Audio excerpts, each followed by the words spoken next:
Hi everyone, and welcome to a new episode of Days Podcast along with a new video. So, yes, again, like and subscribe and enjoy all the content that's so far coming in. I do have a new Patreon video. It is my first one. I will be doing another one very soon. Just wanted to keep you guys up to date. And I appreciate everything as far as with views and subscribers. You guys have been amazing. Thank you so much. So we are going to talk about Janet Jackson's Rhythm Nation 1814. And I wanted to talk about this album recently, though I had said, you know what? I talked about Velvet Rope and Janet, period, her self-titled. So I wanted to reel back a little bit more into a point of where we talk about Control as well, which will be in another video. So, an episode, I should say. So let's get into it.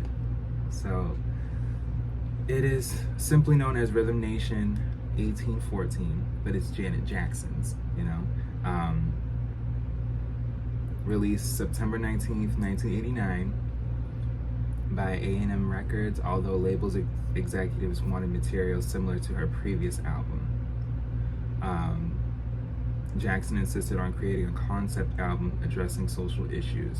So originally, they wanted something that was, of course, just poppy, marketable. Like, they wanted her to be,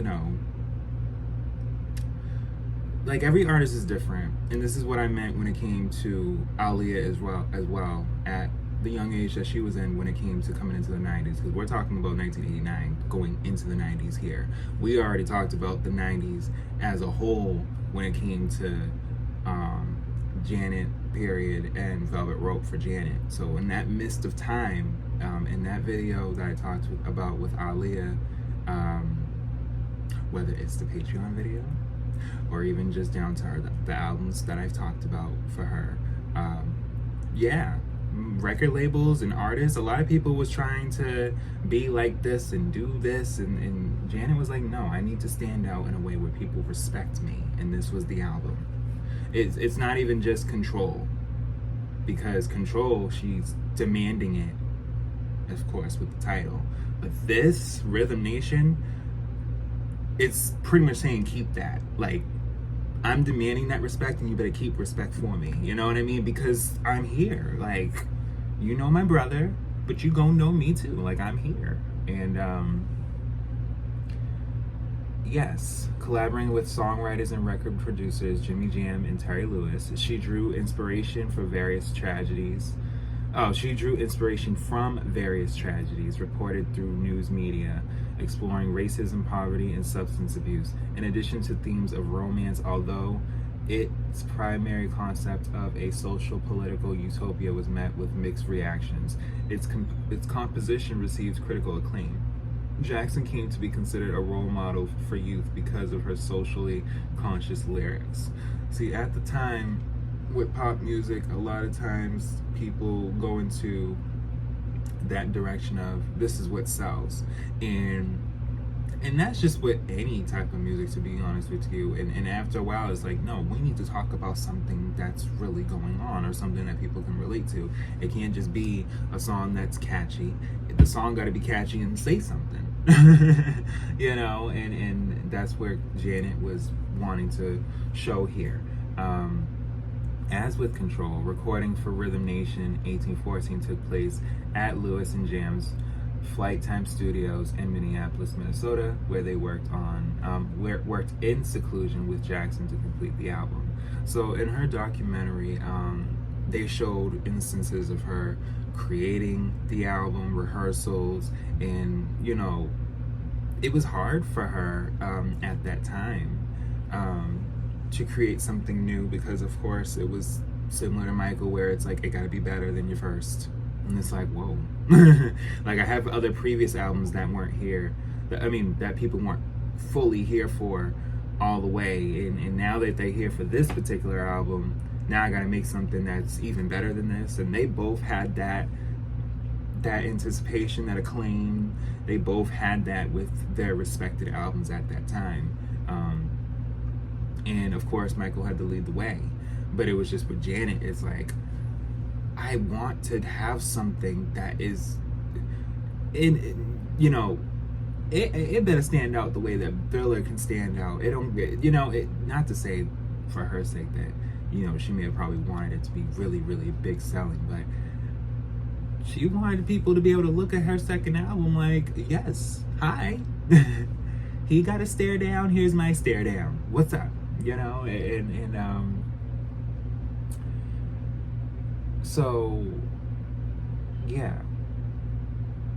Noted for its use of sampling and utilizing heavily swung synthesized percussion throughout its production, the record has a variety of music styles: New Jack Swing, hard rock, pop, dance, industrial music as well. It goes from mechanized dance rhythms to soft balladry, giving it appeal across multiple radio formats. It is the only album in history of the U.S. Billboard Hot 100 singles chart to have 7 commercial singles peak within the top 5 positions.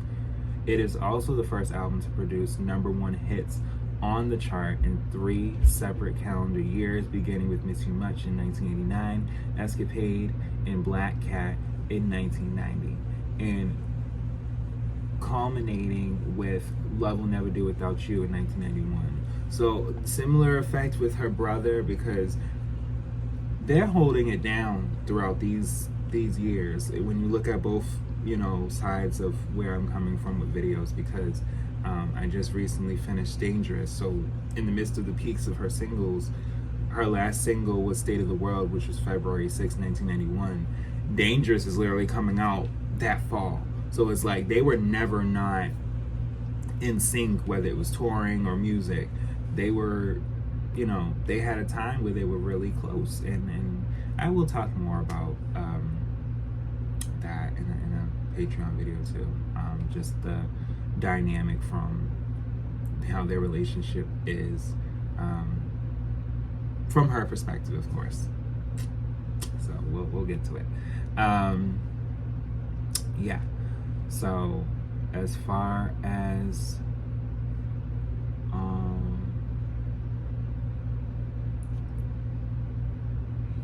it didn't, let's see,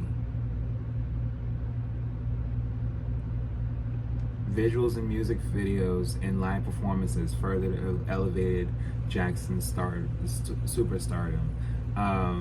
The 30-minute Rhythm Nation 1814 film, it's depicting 2 aspiring musicians whose lives are disrupted by substance abuse, aired on MTV to promote the album.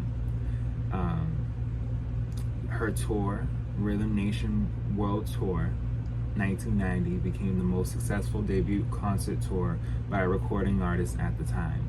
She was regarded as a fashion icon, with various attire from the album's promotional tour and music videos being emulated by youth. She received 9 Grammy nominations, becoming the first woman to be nominated for Producer of the Year and winning Best Long-Form Music Video for Rhythm Nation. Jackson received the MTV Video Vanguard Award and a star on the Hollywood Walk of Fame for her significant contributions to popular culture.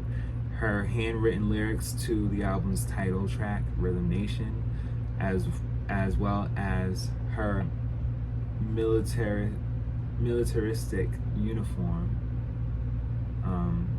for its music video, have been preserved by the Rock and Roll Hall of Fame. In 2021, the Library of Congress announced it selected the album for preservation in the National Recording Registry as part of the class of 2020, deeming it culturally, historically, and aesthetically significant. So, let's look at the singles. You got Miss You Much, which came out August 21st, 1989. Rhythm Nation, which came out October 23rd, 1989. So you already have Miss You Much, where people are like, okay, like Janet is back. And, when Rhythm Nation comes, it's like, oh And then when Escapade comes by January, it's like everyone already got their cassette tape it, and they really just listening to the album, and they're like, wow, like this is a big deal.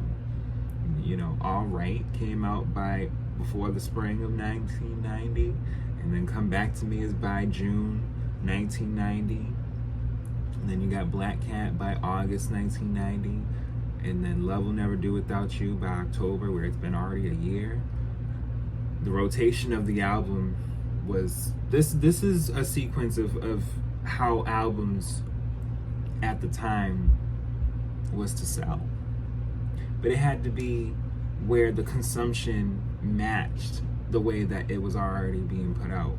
Because certain songs, you know, you think, oh, you know, that's a single, that's cool, but people went to the store and bought these. Nowadays it's, oh, you know, I'm gonna stream. But no, back in the day, you went to the store, you bought the you made your purchase, and it was documented. Like, no. And so nowadays with vinyls and you know, trying to adjust the way that people do listen to music, you want to show significance. But yes, let's look at the track list. It did reach a lot of favorable reviews. Yes. Generally positive reviews with a mixed reaction to Jackson's social and political themes. Intriguing and diverse, ranging from social commentary to lusty, sensual tunes, from dance music to songs laced with jazz and Brazilian textures. Abandoning the narrow eye for the universal we and inviting us to do the same. Declaring it a dance record with a ruthless, frank, social conscience that addresses drugs, homelessness, illiteracy, and teen runaways. She's reached far beyond dance music fluffy image to unite even serious rockers and rappers who usually look the other way.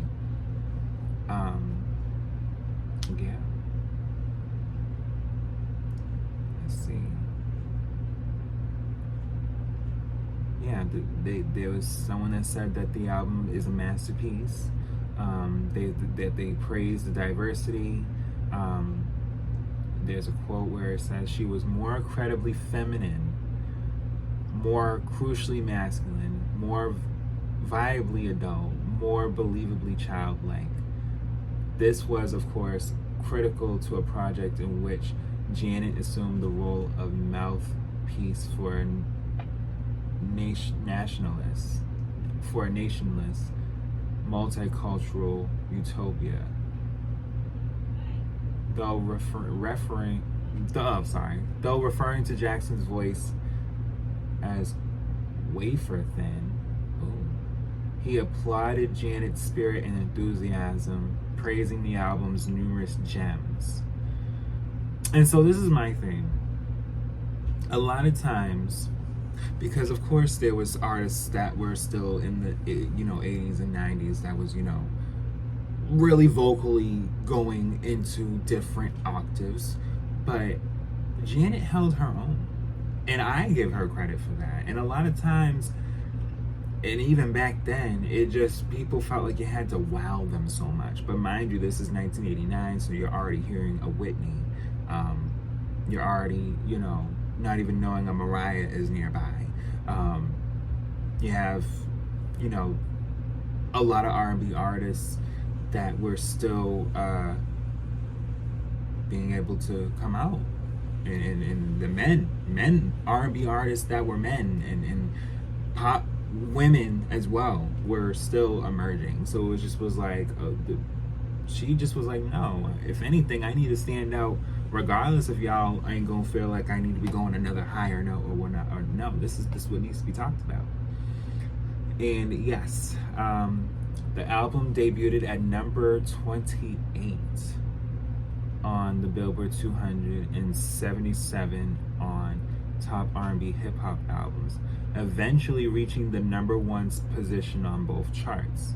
It topped the 200 for 4 consecutive weeks, selling 3 million copies within the first 4 months of its release. So it sold an additional 1.1 million through BMG Music Club. In 1989, by November. Certified the album gold. It was certified double platinum by the end of the year, and ultimately certified 6-fold platinum.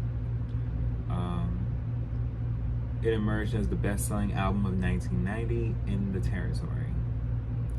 As of September 2014, the album has sold over 7 million copies in the US. So this is my thing. And that's what I was just saying, where it was like, there was all these other releases that were coming out, and she had to make sure she had hers out. And it took people a minute to, and like, well, with Michael, it was different, because with Bad and Dangerous, you know, they were already anticipating him from not being around for a long period of time for each album. As far as with Janet, when it goes from 1986 to 1989, yeah, there's some time that we'll talk about where she's dealing with some things, and in her defense, you know, it just wasn't easy for her to really come out with this album where it did so well over time, where initially, you know, people were like, oh, well, I'm gonna buy it. And it's like, do you not see the cover? Do you not see that it's damn near 20 songs or more? Like, what's going on? Like, her first album didn't have this much. Are y'all okay? Is y'all okay? Like, this is big here. Like, you don't get this much Janet. That's in my mind. If back then, I'd be already at the store like, wait, she released? Because yeah, there's like 8 or 9 songs similar to Michael's Thriller for Control, and so it's like, what do you mean? She has double the amount of songs and a little bit more. What? Let me look at the track list. Like I said, yes, there's 20 songs in total, whether it's interludes, a few interludes. No, there's more songs. Let's start it up. Interlude Pledge, Rhythm Nation, Interlude TV, State of the World, Interlude Race. Now each interlude is telling. It's letting you know a transition to each topic, where it's coming from, how she's conveying it. There's no skips to this. I just, for it to not have been bought initially, it's like, what? I mean, come on. Yeah. Interlude Race, The Knowledge. Now, listen, The Knowledge that's a song. Y'all slept on that song. State of the World is a great song, as opposed to Rhythm Nation. That's the #1 song too. Like, Rhythm Nation's great too. Interlude, Let's Dance, Miss You Much. I love Miss You Much. You can play Miss You Much anywhere. A lot of these songs you can play anywhere. Interlude, Come Back. Love Will Never Do Without You. Now, I know in the radio version, her vocals are kind of cut a little bit to shorten down the song, but I love her ad-libs in the original version by the end, because it lets you know the growth. It wasn't just in control, like, we got things to talk about, like, she's here. Like, it still dawns me how no one bought it initially to where she was going #1. Like, what? And then Living in a World They Didn't Make. That's a deep song. That's a deep song. You don't really hear artists sing about the struggles of what we go through day to day, whether it's kids, adults, and it's real. And a lot of times there's just this promotion of, like I said, what can sell, what can be marketed, and how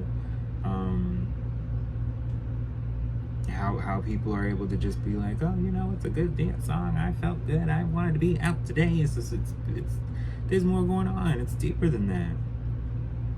Living in a World They Didn't Make.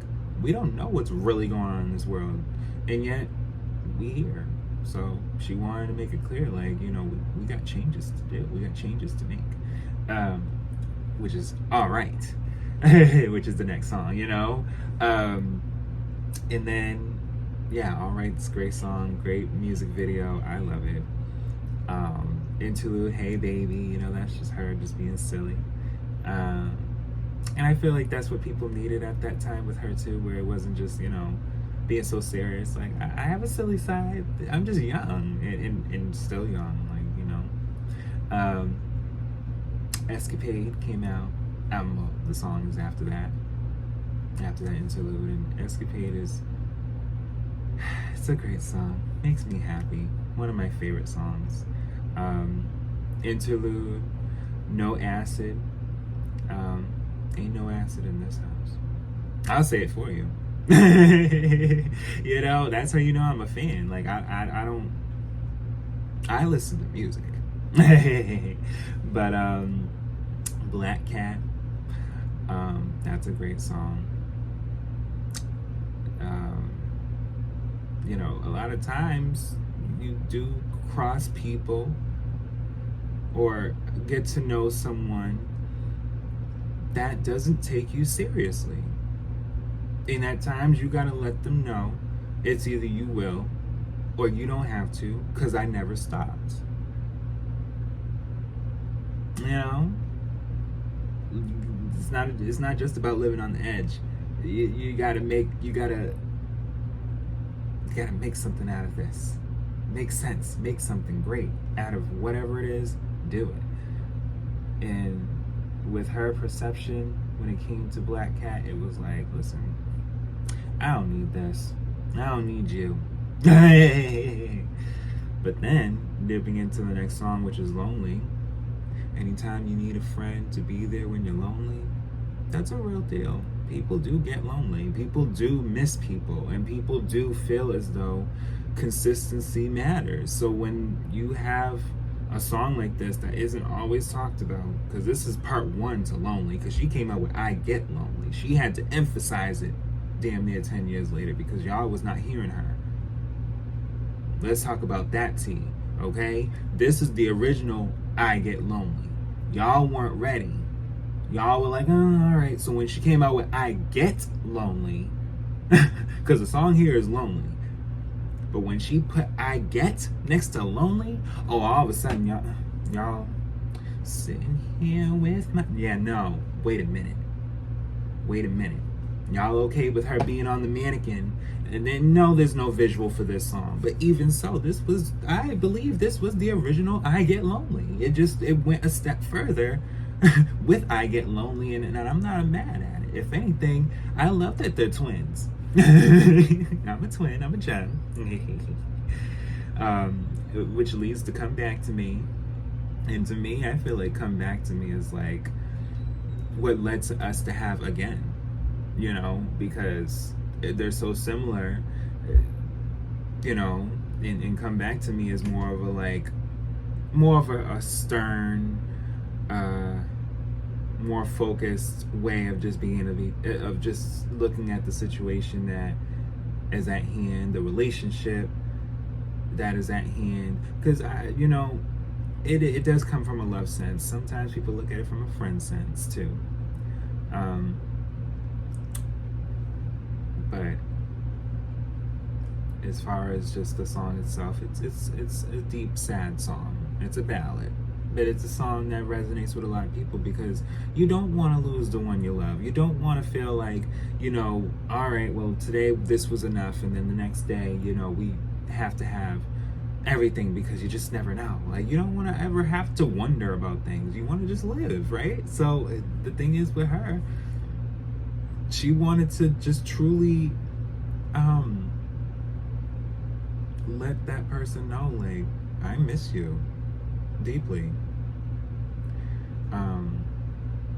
And we'll definitely have a Patreon video where we talk about things that has already been talked about, just for clarification, because this is an album-esque video, okay? Someday is tonight. It's 6 minutes long, just as long as Come Back to Me. So Someday is tonight.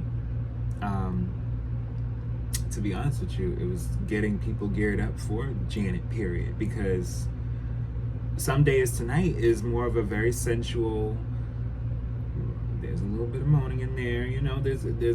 She never not made the public in her fans know that I'm open with you and that this is what I like, this is who I am, and I do it in a way that is me. And you know, like I said, you know, when you listen to Some Days Tonight, it puts perspective to a You Want This, a If, and a Throb, and even down to if anything, this is the twin to Anytime, Any Place. Except Anytime, Any Place, there's no moaning like that. It's just straight, you know. It was more marketable, of course, because it's just. But this is what led to what we was able to get by the 90s. I give Miss Jackson her credit, okay? Don't play with my damn queen. That is my queen. Yes. Because, yep, I love her. But yes, interlude, Living in Complete Darkness. So this minute long, I can actually think of the words that she says. Actually, I may be able to say it exactly. In complete darkness, we are all the same. It's only our knowledge and wisdom that separates us. Don't let your eyes deceive you. See? That may be what it is exactly, hopefully. If not, I may be missing a word too. But that was a deep meaning back then, because it's like, yeah, if you are in a room and you're talking with people and the lights are off, everything's off, you're just in complete darkness and you're in this room with people, do you feel like we all wouldn't feel exactly the same? Why are we in the darkness? Or why we, you know, what's going on? How do you think it's the knowledge and who we, you know, were brought up to be in that darkness from when we speak that would separate us all in the room? Like, okay, this is a voice, this is a voice, this is a voice, this is a voice. But when we're in the darkness and we're all just not, we can't see what's going on, are we any different, really? And I think that was a big message, because no, I don't think anyone's too much any different than anyone else. I think we all want things, but some people are just a little bit more selfless than others. I know a lot of people like to say selfish, but selfless is what I will be able to say a lot more nowadays, because that's the truth. There are some people that care more than others. And unfortunately, when it's too much for some people, that's when they may feel like they want more, you know? But then realize more is less. You know? So, that is just the end of the video. I hope you enjoyed this new episode. She did so much. And like I said, more is less when you're able to just be able to pinpoint all of the things that need to be able to be handled and just go for it. It doesn't take much. And we all can stick together and do more things for ourselves and for each other too. And that's what this concept of the album was about, where it's just like, I'm young, I'm focused, I'm wanting more. And at the same time, there is more to give too. So, I hope you enjoyed, and I'll be back with more.